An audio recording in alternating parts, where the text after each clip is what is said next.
It's gonna be a little different today. No. I'm looking to my left. It's gonna Quavo's activated. Yeah. Offset's activated. Takeoff is ready to go. Amigos are here. Come on, man. They said they Culture ain't playing 3. no games. Whoa. Oh, they didn't see this shit coming. Fight Fiend Forecast. DJ Darrell, man. I'm Joseph, the host, Gang is here, baby. back Lakers, for the Power first 06. show of 2024. Hopefully everyone had a great holidays, and they're going to have a great new year if they're just joining the Fight Fiend Forecast. Because we're coming to get the bags and run up the racks. We're going to take advantage of these bookies in 2024. We're going to play sharp and play smart here and make sure we make our money. And I'm a little bit under the weather, so we're going to run through the picks pretty quick today. And we're going to start it off with the early prelim opener of Joshua Van and Felipe Bunes, or Buns, however you want to say it. But this guy's not going to get the bread for us. As an underdog, I'm not going to be chasing any underdogs on this card first and foremost. I don't have any underdogs circled here. I'm going all favorites. Obviously, Joshua Van at 144. He was a former lock of the week. I'm going to go with him again. He has a great takedown defense. He's relentless. And he's 22 years old. He's 12 years younger than Felipe in this fight. Felipe, now he had a positive drug test. Missed his debut against Zalgazumagulov. Joshua Van stepped in and looked damn good. That was a good win there by a decision. He also had a big win by a decision against Kevin Borjas in his last one where I locked him in, lock of the week. He looked damn good for me there. I'm going to go with him again. No doubt about it here. 12 years younger, like I said. He's going to have a lot more to offer. A lot more in the gas tank. And I think his skills are a little bit better. He's 9-1. Fighting a 13-6 opponent that's obviously coming in here to make their UFC prospect look good. 2-0 in the UFC right now, Joshua Van is, and I expect him to get another one. And next up, we got a heavyweight slugfest between Andrei Arlovski at 44 years old against Waldo Cortes-Acosta, 11 years younger, who once again is going to be a lot faster, have better cardio, and likely get this one done. I'm going to lean the knockout in this fight for Waldo. He's going to have probably more power at this point. Like I said, the speed is going to play a huge factor. Just you watch. He's going to be landing the shots. His accuracy's pretty good. And for me, I would have to say this is it for Arlovski now. He lost his last 2 fights, both by finish. This has to be a setup fight. The UFC must want Waldo Cortes-Acosta to get this one done by a finish, build his name up. He's a good name in the heavyweight division now. From Dominican.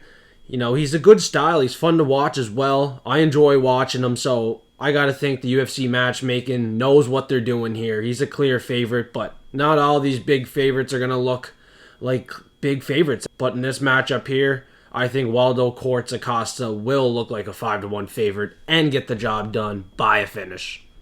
And next up, we're going to talk about the next fight, but I'm not sure if this is the correct order. This is just what I got right now from Topology. Matheus Semelsberger and Preston Parsons in the welterweight division. This is a close fight. This is very close. This is one of the 2 fights that I have medium confidence on. Every other fight pick is going to be high confidence for me this week. A little bit late, so I'm going to let you know that I'm high confidence on all my picks except for 2, and this is one of them, like, kind of back and forth here.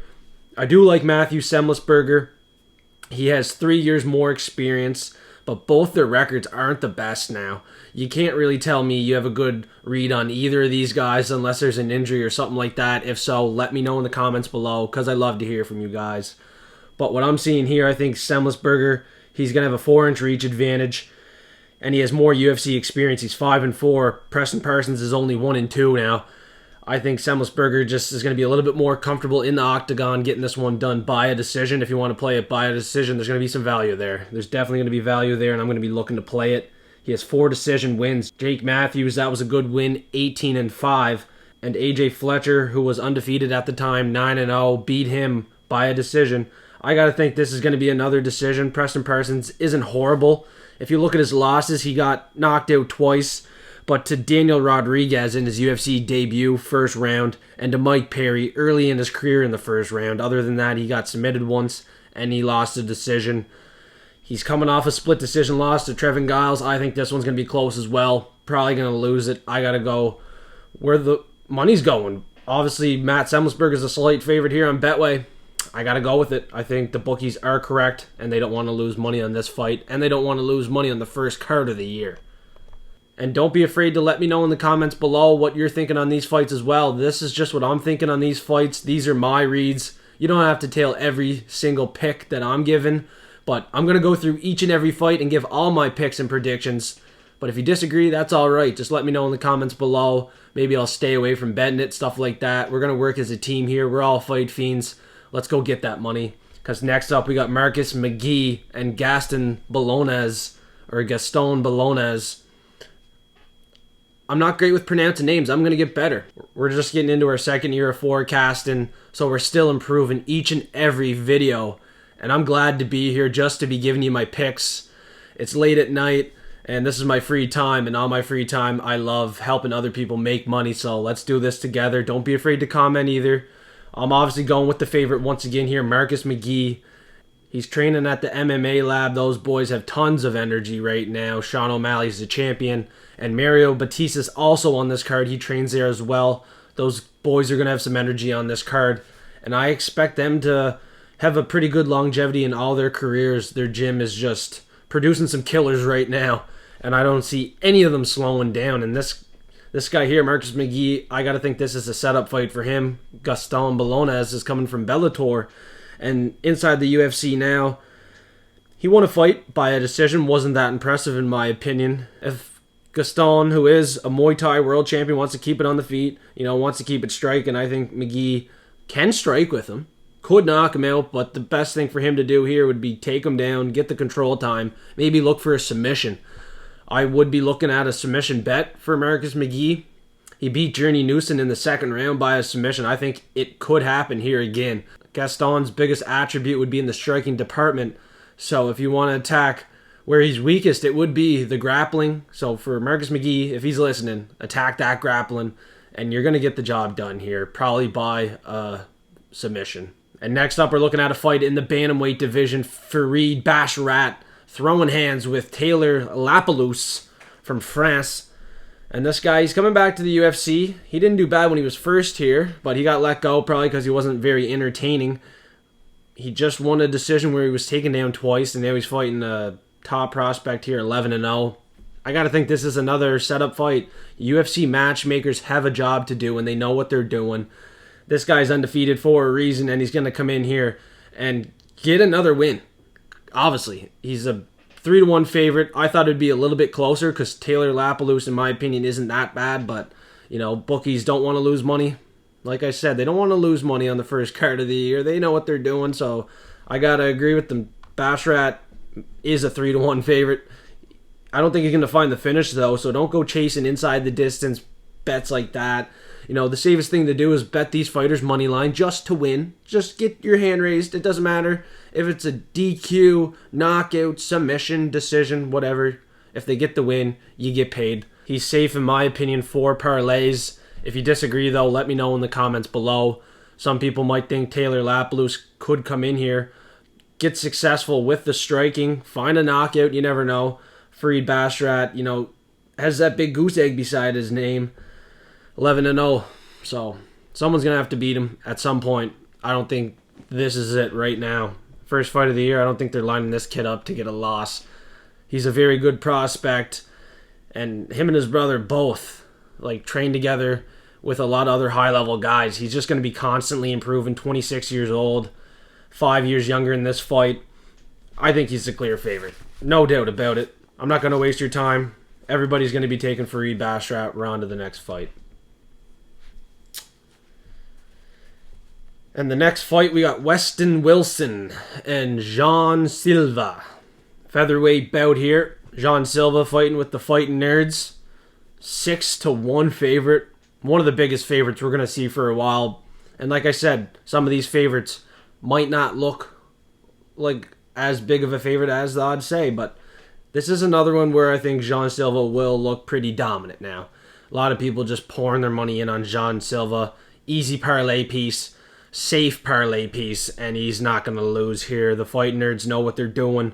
This guy has 8 out of 10 round 1 finishes, 8 knockouts, 2 submissions. He's looking to keep it on the feet and get gritty. He's not scared to get hit, and he's pushing forward constantly. Westin Wilson, he's tall and lanky, standing there. He's going to get hit. He does have a 4-inch reach advantage.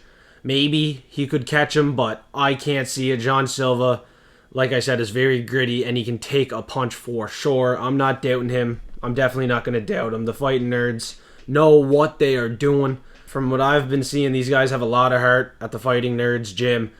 And this is a guy that's lined up once again to come in here and look damn good against a not very good prospect, 16-8. One of the things I've written down here, this guy's not UFC caliber.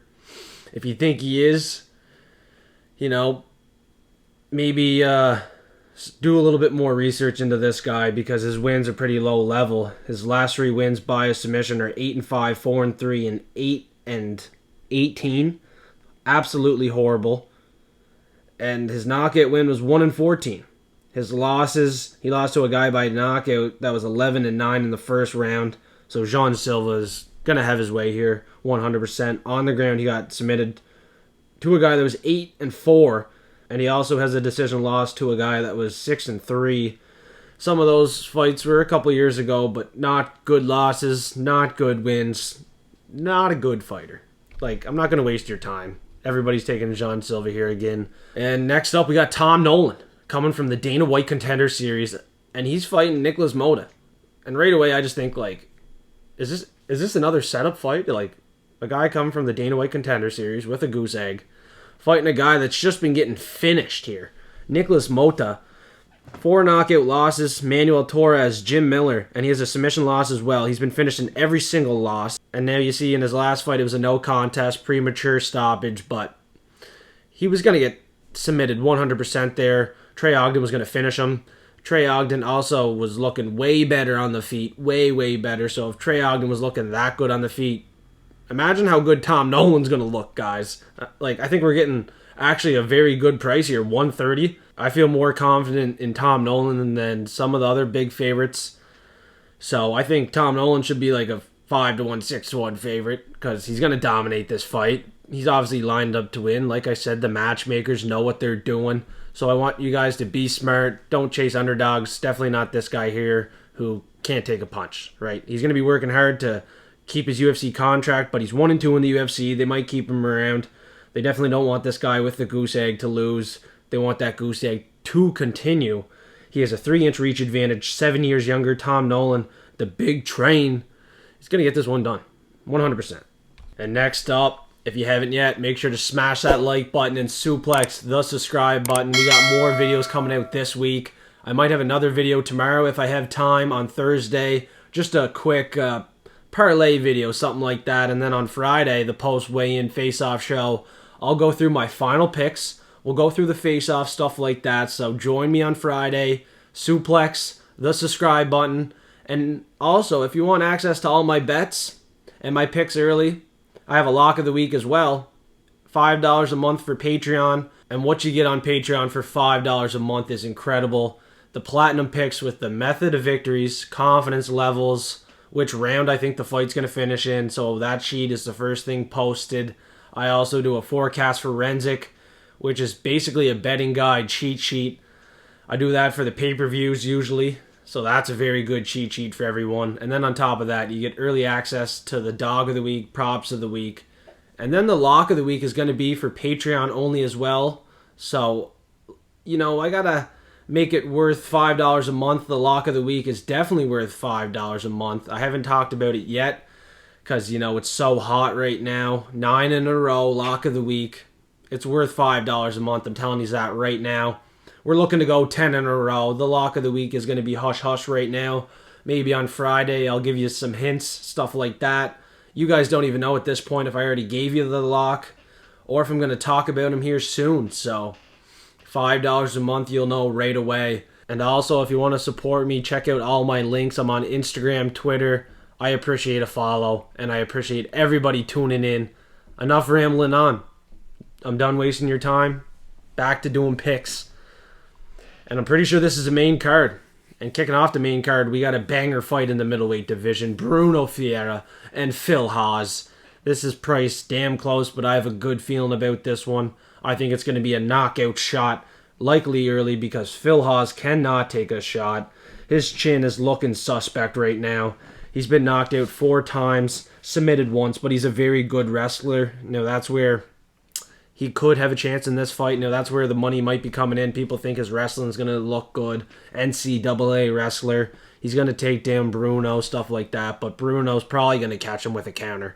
He has a lot of power. And he's 10-1. Coming into the UFC here, he upset Gregory Rodriguez. Looked damn good. Caught him.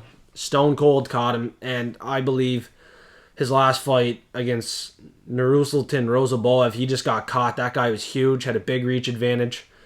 But as I say that, Phil Hawes has a decent reach advantage here too. Phil Hawes might really have a shot here. 4 years older though, man. I don't know. I'm not feeling Phil Hawes. I'm just not, I don't think he's going to win. I don't think Phil Hawes has this fight. He's been knocked out like really bad. Wore a lot of damage. Brunno's wore a lot less. I got to go with the slight favorite here. Brunno Ferreira by knockout. I'm going to say the second round. He's going to feel him out in the first round. And then he's going to find maybe not a counter shot. Maybe he's just going to storm him, blitz him, knock him out cold. Because Phil Hawes' chin is super questionable. And I don't think he can wear too many shots. Not too many at all. And next up, we got another bantamweight clash between Ricky Simón and Mario Bautista. Bautista's fighting at the MMA lab, like I said, eh?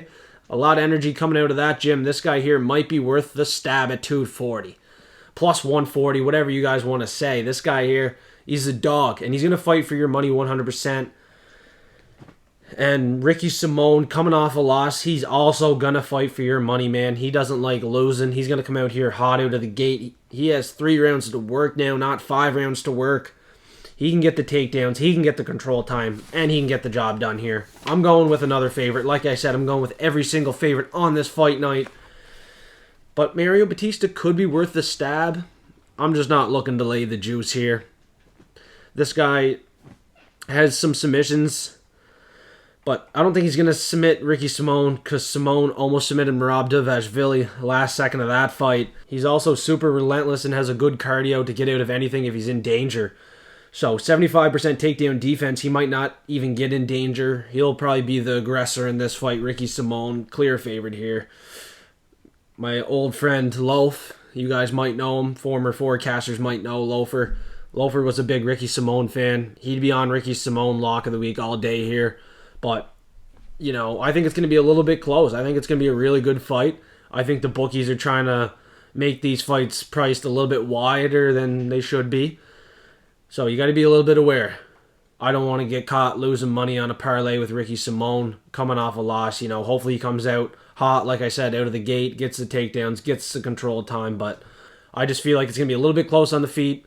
But on the ground, Ricky Simón will have a lot of success. Just not sure how easily he's going to be able to get it there. Mario Bautista's takedown defense, not too bad. 56%, but he can get taken down. And he hasn't been fighting the best guys, He beat Guido Canetti, Benito Lopez, and Brian Kelleher. I obviously knew he was going to win those fights. And then his losses here. Knocked out Trevin Jones, 12-6. Not a good knockout loss, but I can't see Ricky Simón finding a knockout here. But as I say that, he probably will find the knockout because he does have a knockout win against a Sun Sao. So, you never know. That it could happen now that I said he wouldn't. He very well could, but I'm going to take him to win, if anything. Ricky Simón's the play. Bautista has a submission loss as well to Corey Sandhagen. Can't hold anything against him there. That's a good loss. This is a good fight. It's not worth losing your money on. And next up, we're looking at a fight in the lightweight division between Jim Miller and Gabriel Benitez. Slight money's coming in here on Jim Miller, and I gotta agree with it. Now, I didn't do this on purpose. I picked everybody before looking at the odds. I did all my research before looking at the odds, and it just so happens that money has been coming in on the guy that I think is gonna win, Jim Miller. So people are seeing what I'm seeing. Jim Miller's gonna get this one done. 40 years old, coming on to the end of his career. Both these boys are past their prime. And Benitez, 35 years old, didn't do that much in his career. 23-10. Who did he beat, honestly? Lost to David Onama first round, lost to Billy Q in the third, lost to Sodik Yusuf in the first round, lost to Andre Fili in the first round, all by knockout. He really hasn't been that competitive, in my opinion. His wins are only to Jason Knight and Clay Collard by a decision, so I don't really know who he's knocked out. A guy that was 16-5 and 14-4, who aren't even in the UFC anymore. Like, this guy hasn't knocked out anybody. Charlie Ontiveros, that was a layup fight, first round knockout for him in the last one. Like, this is not a layup fight. This is Jim Miller, who knocks boys out and snaps boys' necks. Like, he ain't winning this fight. You're getting finished against Jim Miller. Jim Miller's a backyard dog. He's going to fight for your money. And at 180, that's great value. Like, I don't see him losing this fight. And I'm sorry I didn't have a video out Monday because we could have got even better value, I believe. He was an underdog, so is what it is. It's Wednesday now. We're still going to take advantage of these bookies, and we're still going to get paid. On to the next fight. We got the co-main event between Matheus Nicolau and Manel Kape, and this is a rematch fight. The first fight was a split decision. Nicolau got the takedowns. He got some control, but, Manel Kape has went on to win 4 fights. 2 of them in the first round by KO. The last 2 by a decision. He's looked very good. He's improved more than Matheus Nicolau, in my opinion, and he's a better fighter than Matheus Nicolau, in my opinion. And he's a 3-1 favorite. So, we're going to have to make some parlays this week, guys and girls. They're not giving us too many valuable spots. We just talked about one, Jim Miller, but now in this one, 3-1 favorite. Nicolau's probably going to make it look a little bit closer than 3-1, but Manel Kape's going to get his hand raised here at the end of the day by a decision, or maybe even knock out Matheus Nicolau, who has 3 knockout losses. He got knocked out very bad to Brandon Royval in the first round in his last fight with a knee and elbows. Wore a lot of damage there. His other 2 knockouts, looking at the sheet here, it was a guy that was 13-1. That's not too bad, but the other guy was 18-7. That's not great. So Manel Kape, I hope he can get things in motion here. Put a couple punches together. Get the job done. Don't make us sweat on this one, man. You're a 3-1 favorite. For Christ's sake, get the job done by knockout and get the forecasters paid. Easily. And next up, we got the main event. Another rematch fight here. Magomed Ankalaev and Johnny Walker. The first fight was a no contest, a legal knee from Ankalaev. And Johnny Walker said he wanted to continue, and then a brawl broke out in the cage. That was during a big pay-per-view. And I believe Ankalaev was on his way to win. He was probably going to knock out Johnny Walker there. But $4.33, that's making me a little worried. We've seen some guys at $4 come through. This is a fight where originally people had me scared Johnny Walker was going to look like a world beater in the first round and catch Ankalaev, but it never turned out like that. Ankalaev looked pretty good in the first fight, and I don't think anything's going to change here, man. He should be more hungry. Like I said in the first prediction about this fight, Ankalaev was coming off that draw to Jan Blachowicz, so he was very hungry to get a win. And then that no contest happened, so how would you feel after a draw and a no contest? You're probably pretty pissed off. He's going to come out here searching for a knockout like he was in the last one. He just needs to play things a lot smarter and not hit him with an illegal knee, man. Because next time, you're probably going to lose the fight.